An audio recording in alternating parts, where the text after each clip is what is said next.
સ્વાગત છે વિદ્યાર્થી મિત્રોનું. આપણે અંગ્રેજીને શીખી રહ્યા છીએ. ગુજરાતીમાંથી અંગ્રેજીમાં વાક્યો ફેરવતા એટલે કે સ્પોકન ઇંગ્લિશમાં જે શીખવાડતા હોય છે તે ગુજરાતી ટુ ઇંગ્લિશ, બરાબર. પ્રેઝન્ટ પરફેક્ટ ટેન્સ પૂર્ણ વર્તમાન કાળ, પણ Gujarati two English.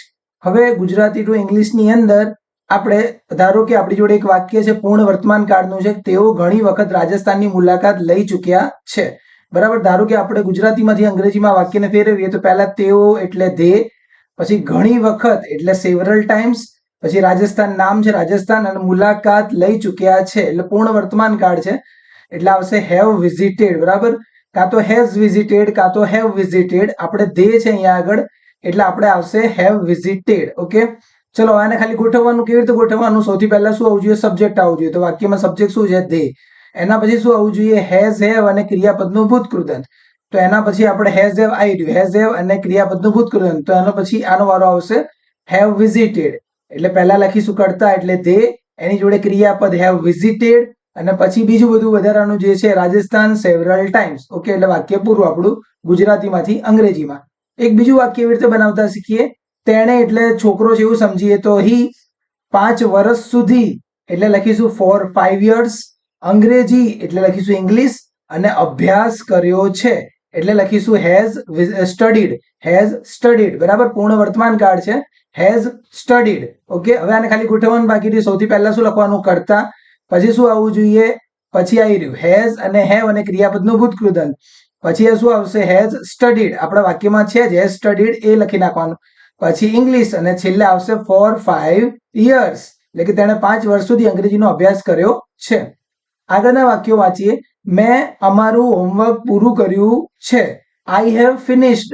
I have finished. મેં પૂરું કર્યું છે. શું પૂરું કર્યું? અવર હોમવર્ક. અમે તે ફિલ્મ પહેલા જોઈ છે. We have seen. We have seen એટલે અમે જોઈ છે. શું જોયું છે? That movie. પેલી મૂવી. બિફોર એટલે પહેલા. પેલી મૂવી અમે પહેલા જોયેલી છે. તે 2010 થી અમદાવાદમાં રહે છે. હી હેઝ લીવડ. તે રહે છે. હી હેઝ લીવડ એટલે તે રહે છે. ક્યાં રહે છે? ઇન અમદાવાદ. ક્યારથી રહે છે? સિન્સ 2010. ઓકે, એના પછી કંપનીએ તેના નફાના લક્ષ્યાંકો હાંસલ કર્યા છે. ધ કંપની હેઝ અચીવડ એટલે કંપનીએ હાંસલ કર્યા છે. અચીવ એટલે હાંસલ કરવું. The company has અચીવડ. શું હાંસલ કર્યું છે? નફાના લક્ષ્યાંકો. કંપની એટલે ઇટ્સ આવશે, ઇટ્સ પ્રોફિટ. અને નફા ટાર્ગેટ્સ એટલે કે લક્ષ્યાંકો. આગળ વધીએ આપણે વાક્યોની અંદર. મેં ક્યારેય પીઝા ચાખ્યો નથી. I have never tested. I have never tested. અને શું નહીં ચાખ્યું? પીઝા. તો પીઝા. ચલો હવે આપણે આગળ વધીએ. નેગેટિવ સેન્ટેન્સમાં જઈએ. દરેક વાક્યોમાં ના કેવી રીતે પાડવાની હોય છે એની વાત કરીએ આપણે. અમે તેને આજે જોયો નથી, બરાબર. ના પાડવાની છે. Have not, has not. તો અમે તેને આજે જોયો નથી એટલે we have not seen. We have not seen એટલે અમે જોયો નથી. કોને નહીં જોયો? તેને એટલે છોકરાને નહીં જોયો એટલે હિમ. અને ક્યારે? તો ટુડે એટલે આજે. તેમણે હજુ સુધી આગ્રાની મુલાકાત લીધી નથી, બરાબર. તેમણે એટલે એક માણસ છે. આપણે એવું વિચારીએ અત્યારે એક માણસ છે એટલા માટે હી લખી નાખીએ છીએ, બરાબર. એટલે અહીંયા આગળ ખરેખર શું આવવું જોઈએ? ખાલી તે જ આવવું જોઈએ. શું આવવું જોઈએ? તે આવવું જોઈએ કે ભાઈ તેણે. શું આવશે? તે અને અણે. તેણે હજુ સુધી આગ્રાની મુલાકાત લીધી નથી. તો he has not visited. Has not એટલે હેઝન્ટ. He hasn't visited. ક્યાં? એણે વિઝિટ નથી કર્યું. શું વિઝિટ નહીં કર્યું? આગ્રા. યેટ એટલે હજુ સુધી, બરાબર. તેઓને પગાર મળ્યો નથી. they have not received. they haven't received. have not એટલે haven't. they have not એટલે કે haven't received. શું નહીં મળ્યું એમને? the salary. salary મળી નથી. અમે હોમવર્ક પૂરું કર્યું નથી. we haven't finished. we have not finished એટલે we haven't finished. શું ફિનિશ નહીં કર્યું? હોમવર્ક ફિનિશ નહીં કર્યું. તેણીએ મને પાછો બોલાવ્યો નથી. she hasn't called. she hasn't called એટલે તેણીએ બોલાવ્યો નથી. કોને નહીં બોલાવ્યો? મી એટલે મને નહીં બોલાવ્યો. બેક એટલે પાછો. she hasn't called me back.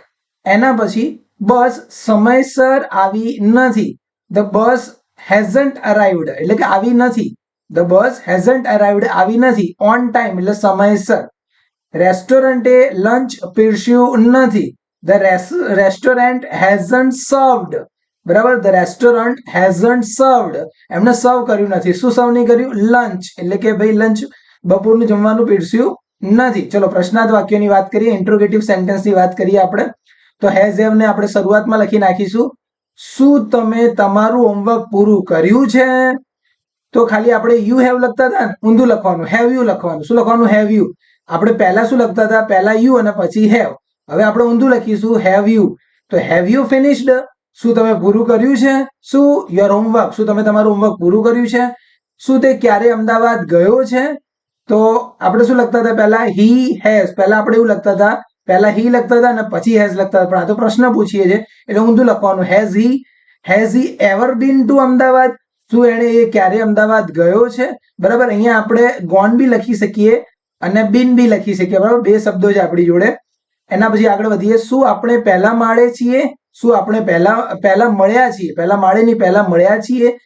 તો આપણે ધારો કે એમ કહીએ આપણે પહેલા મળ્યા છીએ, તો શું વી મેટ બિફોર, એટલે આપણે પહેલા મળ્યા, પણ આપણે પ્રશ્ન પૂછવાનો છે તો આપણે ઊંધું લખવું પડશે. Have V mat before? શું આપણે પહેલા મળ્યા છીએ? તેઓએ આ ફિલ્મ જોઈ છે? Have they scene this movie? Have they scene this movie? બરાબર. આપણે શું લખીએ? તેઓએ આ ફિલ્મ જોઈએ તો પહેલા ધે લખીને પછી હેવ લખીએ. They have seen this movie, કે તેઓએ આ મૂવી જોઈ છે, પણ આપણે પ્રશ્ન પૂછીએ એટલે have they scene this movie. અને છેલ્લા બે વાક્ય છે. શું તેણીએ પરીક્ષા માટે અભ્યાસ કર્યો છે? જો ખાલી આપણે શું ના બોલવું હોય ને, તેણીએ પરીક્ષા માટે અભ્યાસ કરવો છે એવું કહેવું હોય તો આવું લખવું પડે, she has studied for the exam. પણ આપણે પ્રશ્ન પૂછવાનો એટલે શી હેઝ ના લખાય, ઊંધું લખવું પડે, has C studied for the exam? શું એણે પરીક્ષાનો અભ્યાસ કર્યો છે? શું શિક્ષકો હજુ આવ્યા છે? તો શિક્ષકો બહુવચન છે એટલે હેવ ધ ટીચર્સ અરાઇવ્ડ એટ? શું ટીચર્સો શિક્ષકો હજુ સુધી આવ્યા છે? બરાબર. હા કે નામાં જવાબ આપવાના હોય છે. યસ ધે હેવ અથવા નો ધે હેવન્ટ. ઓકે, આ રીતે જવાબ બી આપી શકાય તેમ છે.